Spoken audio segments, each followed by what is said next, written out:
If any other information you want, I can give you. You can type in the chat box.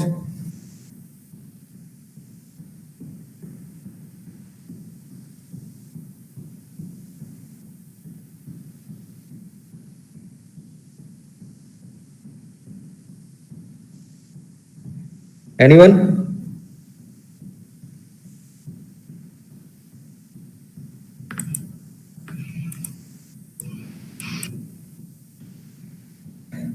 Can you see the slides and video?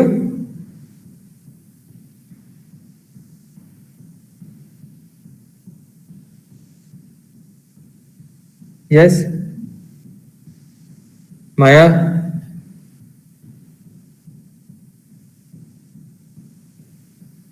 Tell me your assessment. Suppose you are the treating physician in the emergency and patient's arrival, you are seeing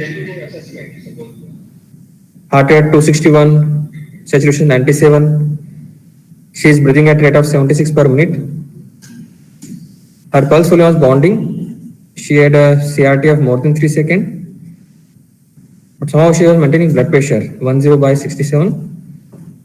When you examine systematically, she had a fine cracks in chest, more in left than right. There was so much tachycardia, so you couldn't actually hear any heart sounds. And on CNS examination, she has a irritability. She was very irritable. So what is your assessment and how you proceed with it? Are the normal vital signs or abnormal vital signs?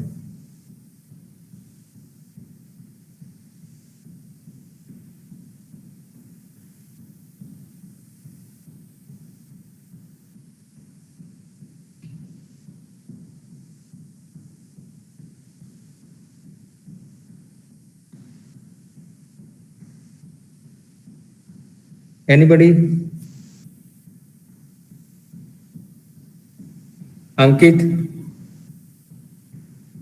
Hariom? Kamal? Mohit? Megang?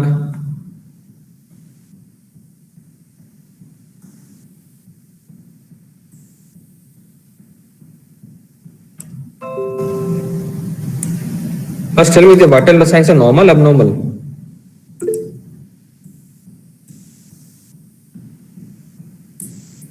If okay, abnormal. So what abnormality you are detecting in the vital signs?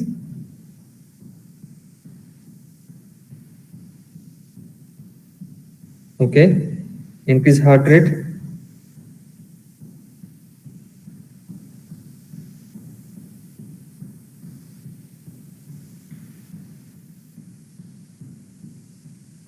RR increased, very good.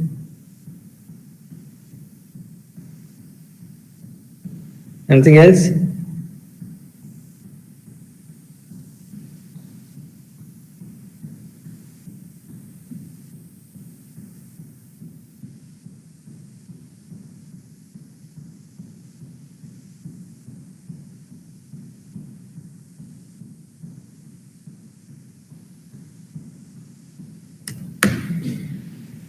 Okay, so Hariom, why you say so? IFL perfusion is compromised?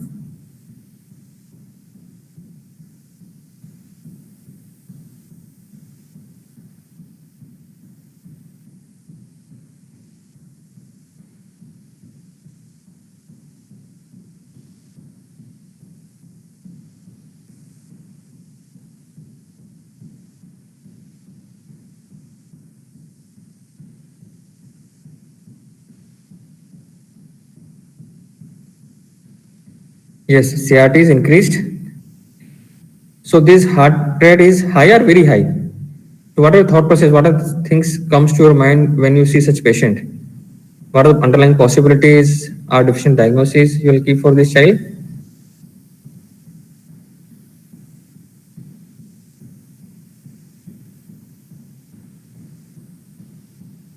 And what are the urgent investigations you think that will be helpful in this case to manage it further?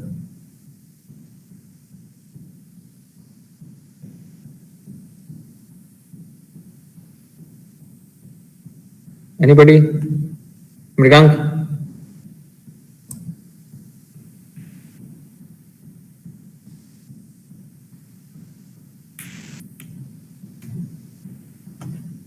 Okay.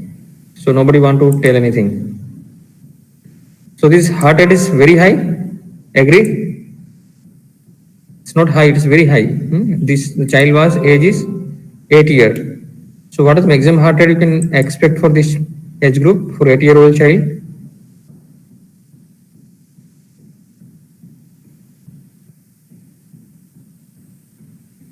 So if I see these vital signs, the most alarming thing for me is heart rate. I can't accept 261 heart rate in a child who is 8-year-old. So in normally in 8-year-old child, you expect a normal heart rate which is for adult because they gain those vital hemodynamics by around 8 to 10 years. So maybe up to 80 to 100 you can get normal, up to maximum up to 180. When sickness or fever or any other underlying condition, the heart rate body will try to manage hemodynamics by raising the heart rate maybe up to maximum 180. So child was attached to monitor in view of tachypnea, oxygen was started, and we are worried why his heart rate is so much high. So next thing I'll do for this such cases, I'll take an ECG to look whether it is a how is the rhythm of the patient, because in such a high rate, difficult to appreciate on the monitor sometime.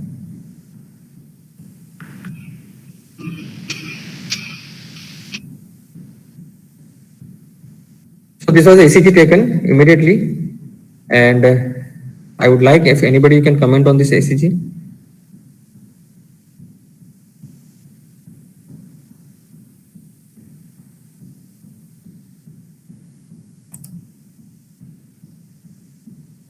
Nitu,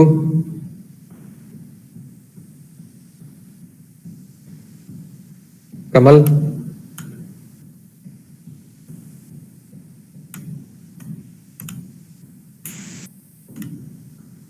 Sajjan,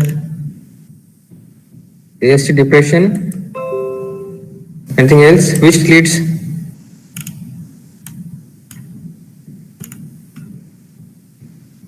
Okay, somebody's mentioned, okay, ABG, septic shock, probably severe sepsis, AST depression, lead to, okay, tachycardia. So definitely there was tachycardia, so that's why we did this ECG, and basically the aim was to differentiate whether this is a normal rhythm or abnormal rhythm. Okay, so basically it's a sinus tachycardia or some sinus arrhythmias.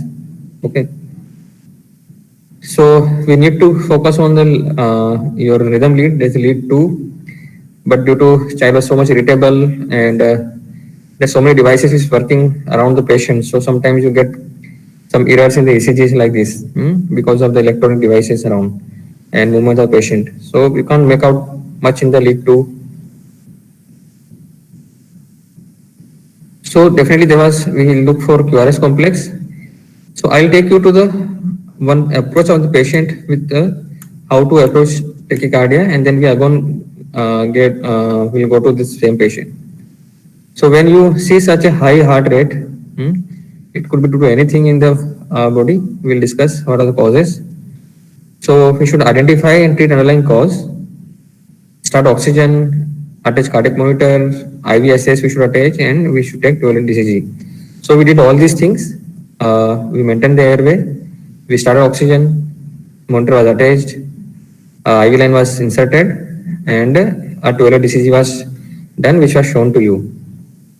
Then foremost things which is important to evaluate QRS duration. So basically tachycardias are divided for easy management into wide complex tachycardia and narrow complex tachycardias. So depends on your QRS complex duration. It is less than 0.09 seconds or more than 0.09 seconds because the underlying etiology may differ.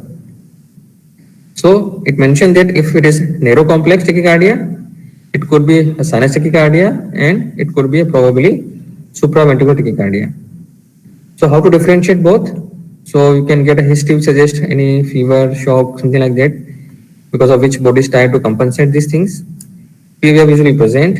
Variable RR So here variable RR means your RR interval will vary by respiration or any pain stimulation when patient cries or you give some fluid bolus. So that time you may see variable RR, but there will be constant PR interval. And the heart rate cutoffs usually are if infant heart is less than 20 and children it is should be usually is less than 180 in sinus tachycardia. If it is more than these thresholds, then you should think about some other thing. So in our child it was around 260, which is quite higher, almost 50% higher than the maximum heart rate. And when you should think as proper SVT, it is also neurocomplex tachycardia. There could be a compatible history like any sepsis, any underlying heart disease. PVF, the classical teaching is PVF usually absent or abnormal because your origin of PVF is not from a sinus, from usually SA node, but from the aberrant pathways. So sometime you maximum time you have absent PVF and abnormal PVF. Here heart rate is not variable because the circuits constantly throw the rhythms and they are not affected by respiration or any other things. So that heart rate is not variable here. And the heart rates are usually more than 220 in infants and more than 180 in children. So again, so suppose we will see one more arm here. It is wide complex tachycardias. If you see QRS complex more than 0.09 second, then possibly we'll think of ventricular tachycardias. So again, depends on whether cardiac compromise is there or not, then we treat accordingly. So we'll discuss still here and then again we'll go to the ECG, what we have shown for the patient. So now tell me, based on algorithm for 3 steps. So definitely there is tachycardia, okay. So now tell me it is a narrow complex or wide complex tachycardia.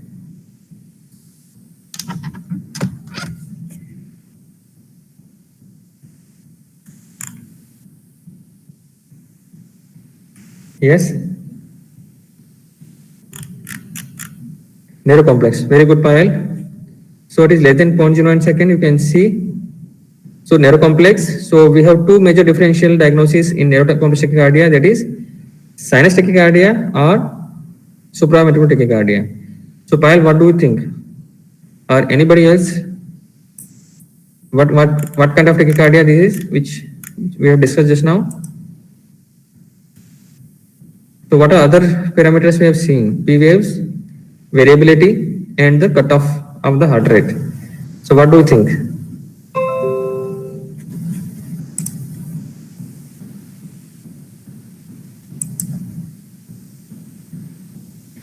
Okay, so you can't see P wave in the because there are aberrations are there. So can you see P waves in any other leads?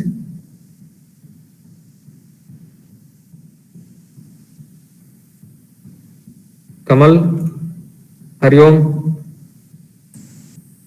Ankit,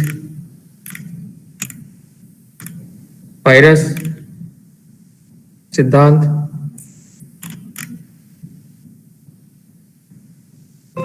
So we can see PO in lateral leads at least, because lead 2 is not clear. So lateral lead PO is present.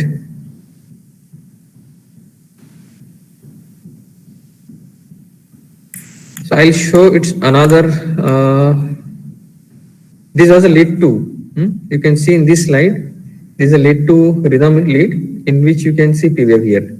Okay, this is P wave. Now tell me.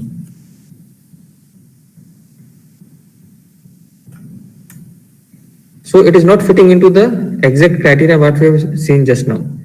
So though heart rate is very high, 260, this is narrow complex, and but there are P waves are present. But it is in 80 to 90% of cases where you get this finding. But what was abnormal here? Heart rate is very high, 260 in a child who's 8-year-old, and definitely we should keep a possibility of SVT. And another thing which is important is the variability. So we given a bolus of 20 ml per kg to look for any change in the vital parameters, but heart rate remains same, Child was so much irritable, so we also sedated the patient so that we thought of because of pain or irritability, heart rate is very high. But after sedation, also the heart rate remained 260 to 264. It was not changing. But usually, if it is sinus tachycardia because of shock or fluid depletion or due to severe pain, it may come down by your interventions. So, in those conditions, you can differentiate whether it's sinus tachycardia or it is chronic tachycardia. So, though it is not a typical presentation of SVT, but yes, it was SVT.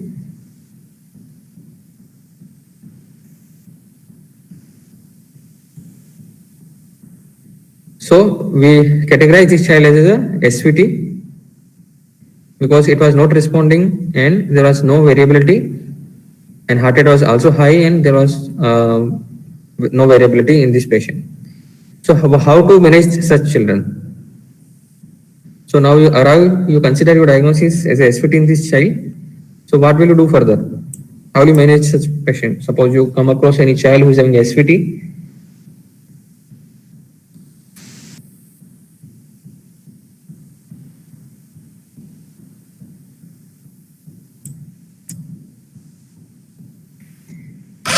So everybody agree with the diagnosis, or any other thought process or any other diagnosis you have in the mind?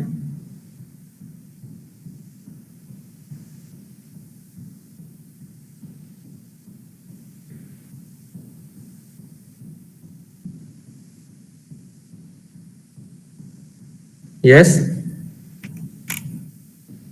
Neil, Jacob, Kamal, Hariom. So you agree with the diagnosis SVT in this child?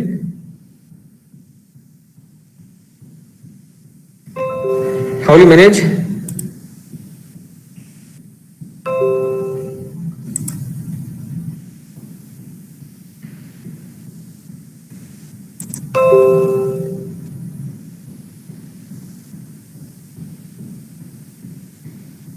Yes, there is a mild variability is there. You can see QRS complex alternance is there. I agree.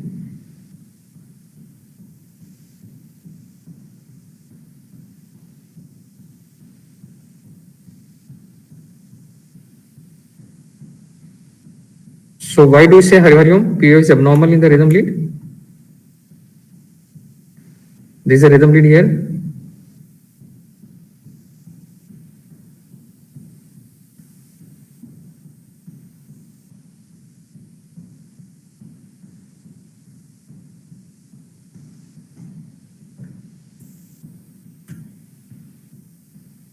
So abnormal means inverted P wave. Sometimes you get in SVT or absent P wave.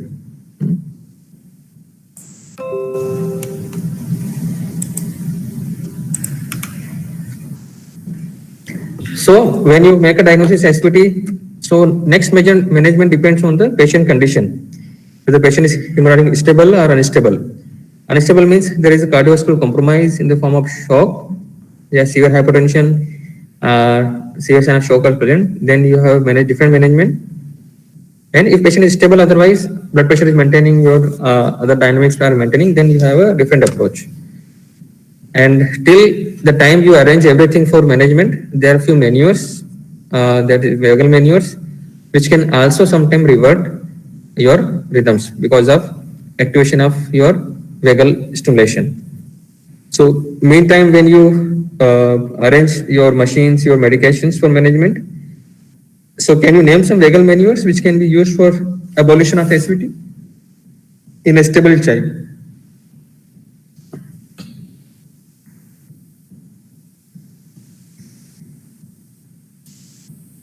So what are the vagal maneuvers?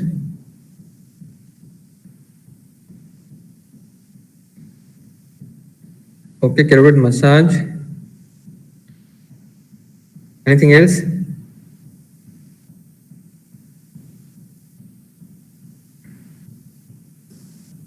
Coughing, Valsalva, yes.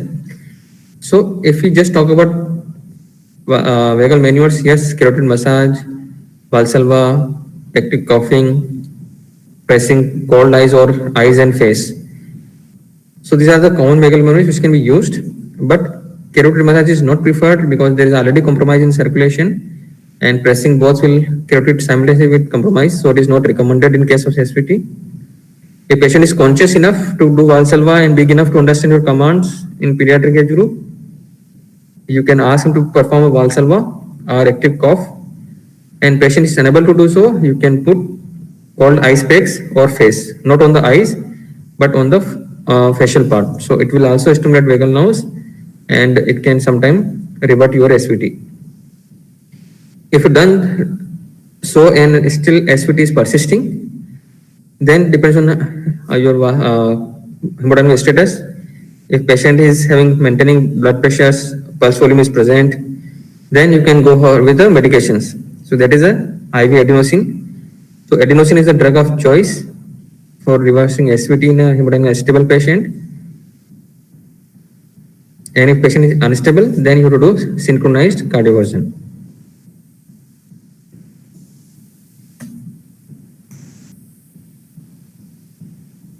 So in this child, you can see the monitor here. So this was the rhythm lead we taken during administration of adenosine. So can anybody comment on this rhythm lead?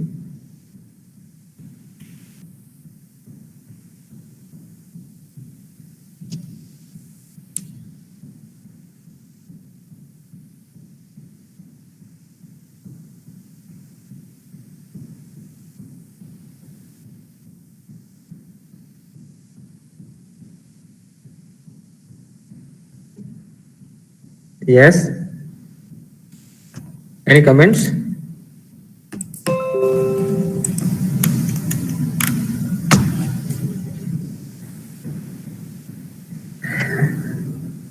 This is a ECG of the same patient which we are talking about.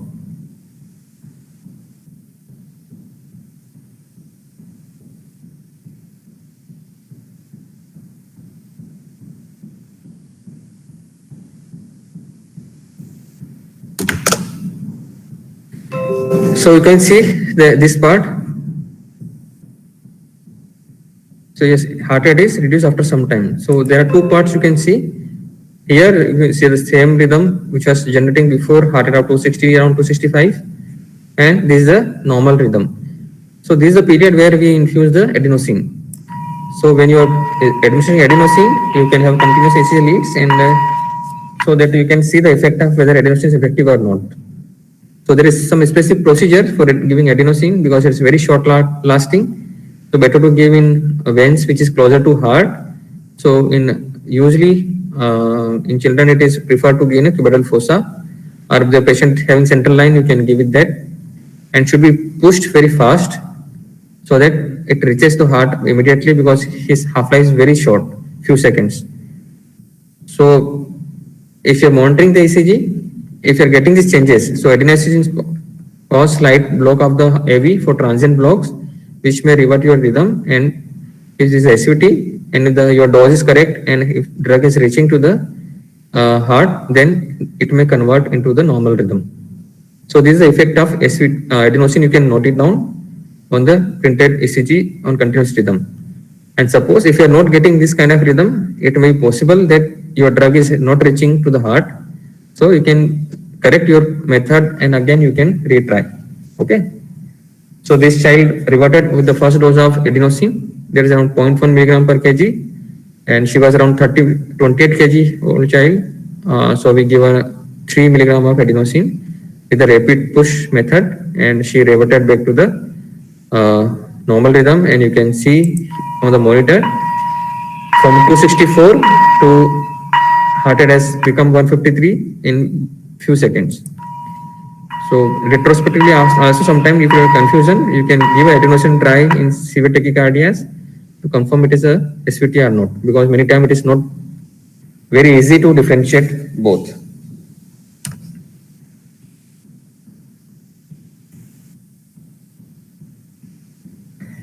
And simultaneously you have to investigate the child for underlying cause for SVT so that you can treat underlying cause. So can you say what are the common underlying etiology which can precipitate SVT?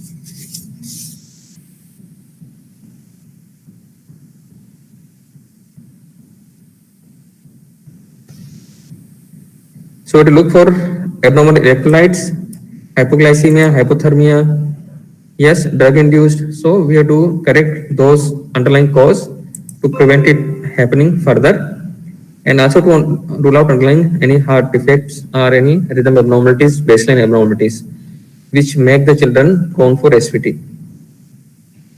And sometimes if it is not reverting by your adenosine, you can repeat the dose twice, and it is still persisting and patient become unstable, then you can give a synchronized cardioversion.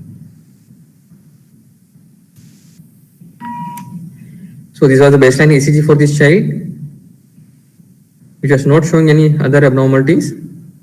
And this was the X-ray,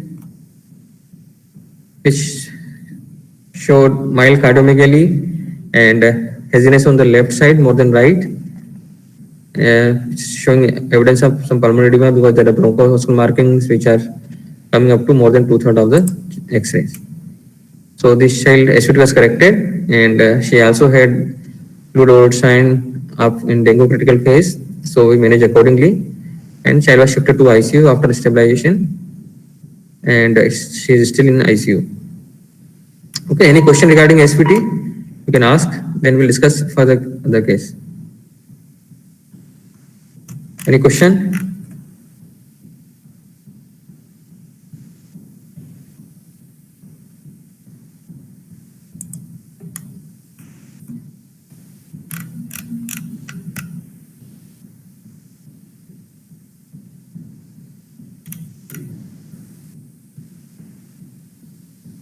Shall we go ahead with next case?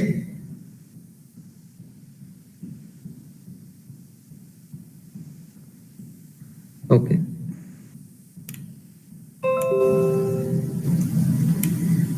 So this case I create hypothetically of the same child, and again with the rhythm disturbance. So suppose you are monitoring a child with you and he develop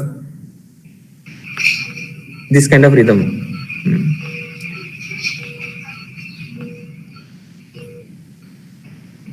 So what is your assessment? And if any other information you want, I can provide you.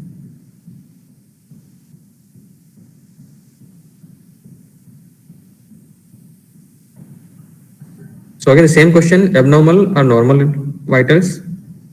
Are it normal or abnormal?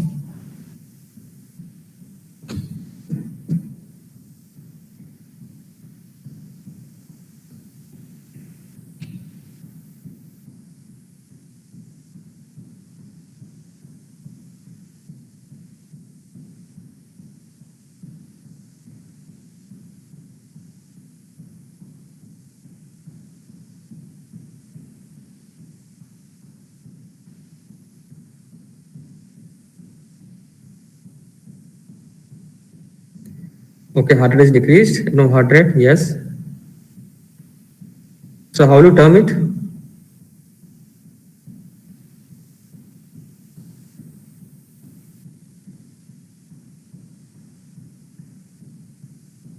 If I ask you to define in one term, how will you term it or define it?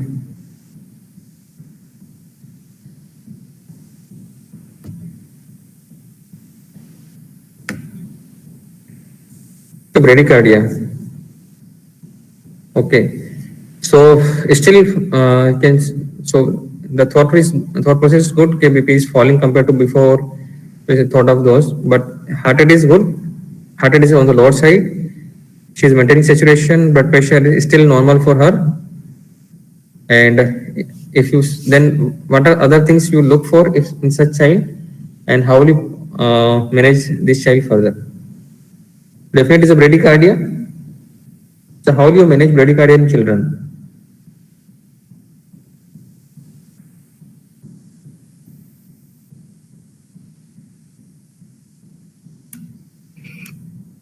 So we'll see this again, Pulse algorithm. So periodic bradycardia with pulse and poor perfusion. So again we have to check. So all your dynamic parameters, whether they are compromising your circulation or not. So that should be determined by checking is the vital signs like pulse volume, CRT, sensorium, and blood pressure. So if they are maintaining well, then you're not worried. Those cases you can do ECG to find out anything or any other abnormalities. like raised ICP and electro disturbance, you can check out. So sometime in deep sleep also, sinus bradycardia could be there, and there are some diseases. So can you name some infective disease infection disease which can cause bradycardia?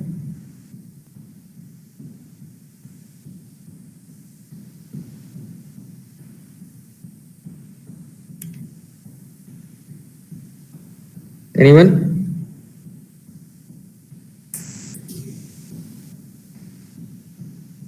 Infectious diseases which can have bradycardia. Okay, enteric fever, yes. Typhoid. Anybody? Anything else?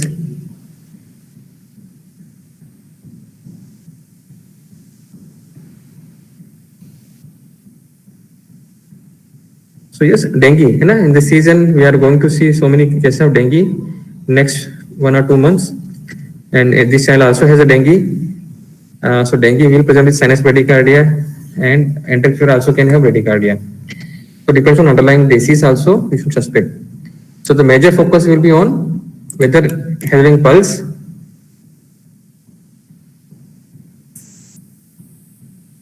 and whether perfusion is good or not. Okay.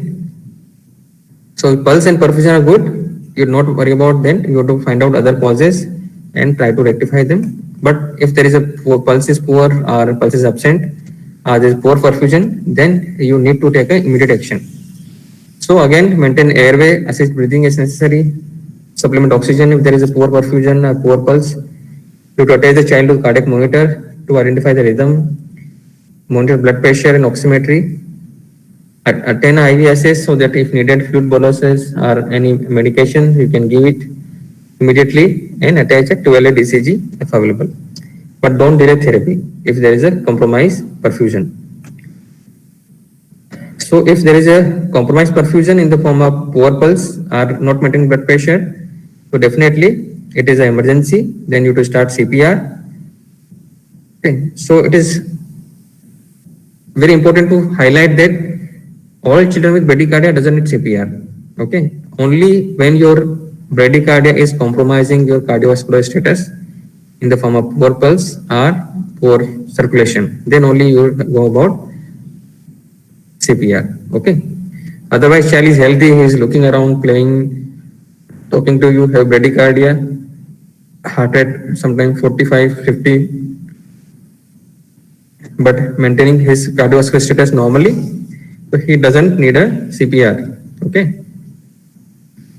So if heart rate is less than 60 with poor perfusion, you start CPR.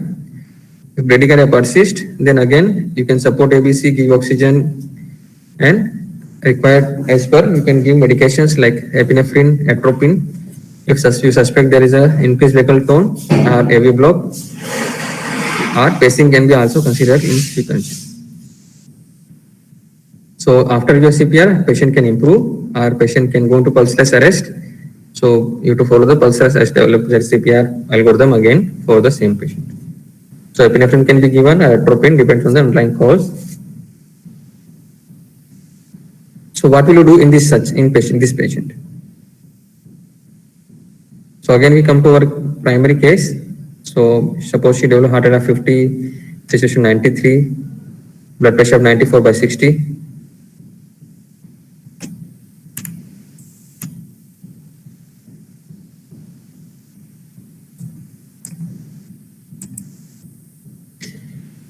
So typhoid cause relative bradycardia.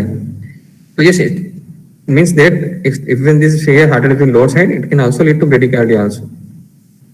So relative bradycardia means when you are expecting heart rate to be higher, but it is still low as compared to the clinical condition. But bradycardia also documented in the enteric fever.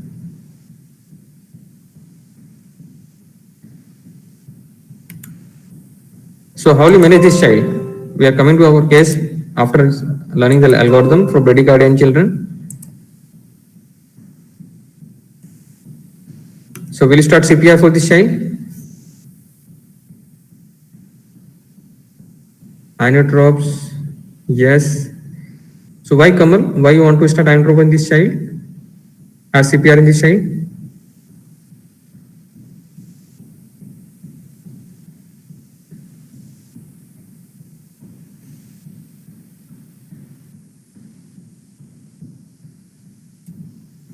Yeah, Kamal, please tell me.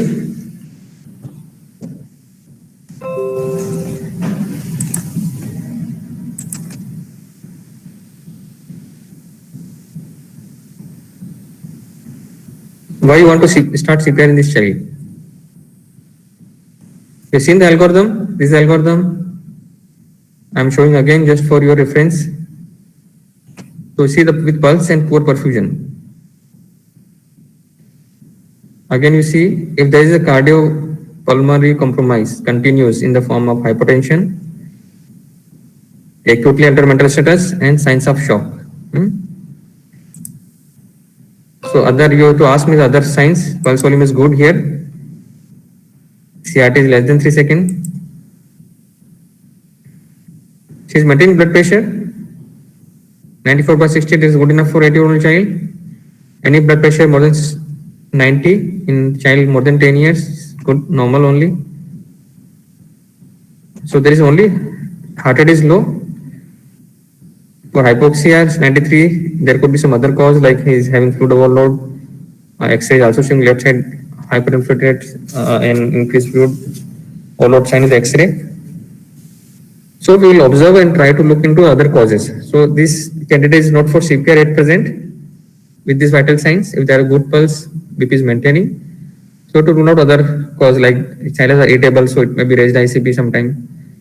Because of that, she started having bradycardia or hyperkalemia, other electrical disturbance, hypothermia. So those other common causes you have to look into the patient and you have to manage. Okay. And suppose this patient started developing hypertension or pulse become poor, and definitely you have to start CPR and epinephrine and atropine based on the condition you can give it. Okay. So this is for the approach to the bradycardia in emergency in children. Okay. Any question you can ask, or we can proceed to further third case.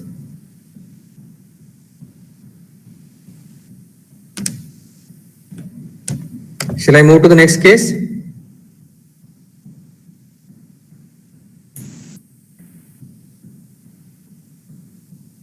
So we made sure that in this child everything was okay, and you went for dinner in the night, and you got a call from your staff nurse. The child became unresponsive, and when you asked over phone only how's breathing and how's pulse. So what you will do if child suddenly become unresponsive? What the thought process comes to your mind?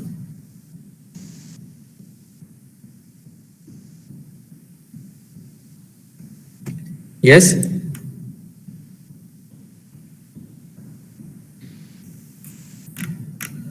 So any unresponsive child, the first question should come whether she is breathing or whether pulse is present or not. Okay. So any sick patient can turn any side anytime. So always you have to monitor properly. So she became unresponsive, and you asked whether child was breathing or not, or she is having pulse or not. So your staff nurse has mentioned child is not breathing and there is no pulse. So how will you go further?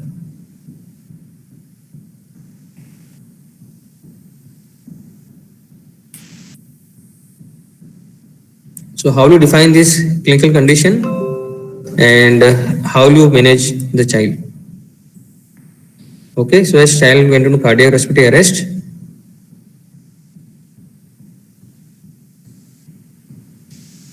so we know now next 5 minutes is going to discuss about the management of cardiorespiratory arrest in a child.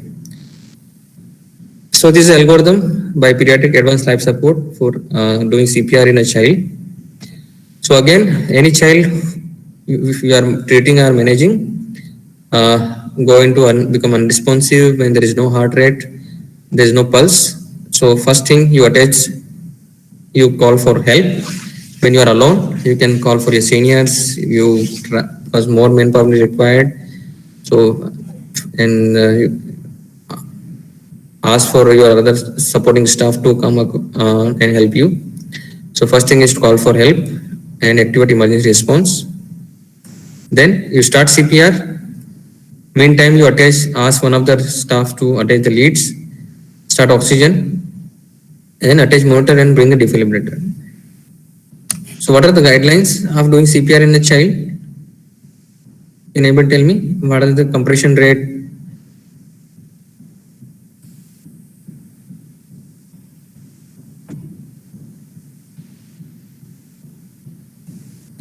Because it's a life-saving condition, and any medical graduate should know how to do CPR in even child, including adults.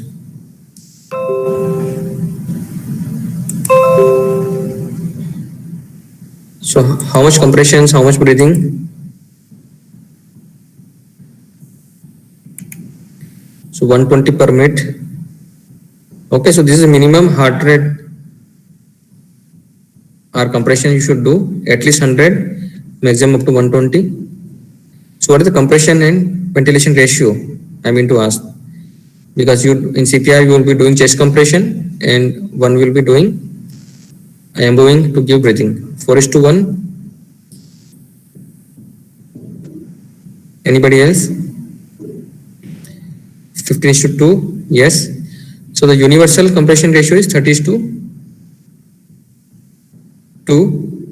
And in children, when there is a 2 rescuer, you can go for 15:2. And if there is a single rescuer, you can do 30:2. Okay. So you have a team here, so you can go for 15:2. So you started compression of 15 compression followed by 2 breathing and again 15 compression. So as soon as you come across any child having this, you start CPR, then you attach monitor, and when you finish a cycle of 2 minutes or 5 compression cycle, or in children 10 compression cycle, you look for rhythms. So whether rhythm is shockable or not. So shockable rhythm is if any VF, VT are underlying present, which is leading to this cardiopulmonary compromise, then you need to give him shock to revert this rhythm. And if there is no shockable rhythm, means your ECG is flat, then you consider asystole, or maybe you are showing the rhythm on the heart rate, the ECG monitor, but there is no pulse, and there is no also VFVT, you can consider it as a PEA, that is a pulseless electrical activity, and then you continue CPR as per guidelines. Okay. So this is the approach to a child who developed cardiac arrest in hospital, when you have facility for defibrillation, monitoring and everything. Okay. And CPR guidelines already I think there have been class taken on this, so I'm not going to detail how to do it, but at least you should know how to give it and what is the normal compression ratio rate. Okay. So you should remember, for 2 rescuers in children, the compression is 50:2, and for 1 single rescuer, it is 30:2. Okay, is it clear? So we'll check for rhythm in the same child, depends on rhythm. If it's not, there is no VFVT, you can continue CPR and then try to find out the causes. Okay, so we always look for these 6H and 5Ts. There's hypothermia, hypoxia, acidosis, hypoglycemia, hypokalemia, hyperkalemia, hypothermia, tension pneumothorax, tamponade, toxis agent, or thrombus in pulmonary or coronary arteries. So simultaneously we have to look underlying for the underlying cause, and we have to treat it, because unless until you treat this, child may not be able to normal heart rate. Okay. So this was about the rhythms. Okay. So we discussed about SVT in children, we discussed about bradycardia, and we discussed about the cardiorespiratory arrest. Okay. So I think I should stop here. Okay. Only 10 minutes are remaining. So they can discuss if anything you want to ask regarding this rhythm, because these are very common abnormalities in rhythm in emergency, and at least you should know how to approach if you are alone as per the clinical management, and also for your MCQs in your exams, there has been common question will come on these topics, SVT, CPR, and all this. So any question you can ask.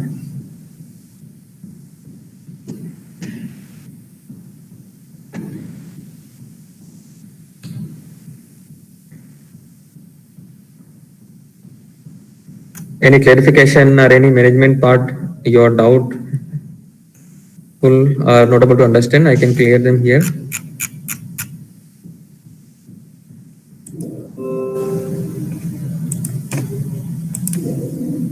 No questions? Okay, so shall I stop here? Okay, thank you.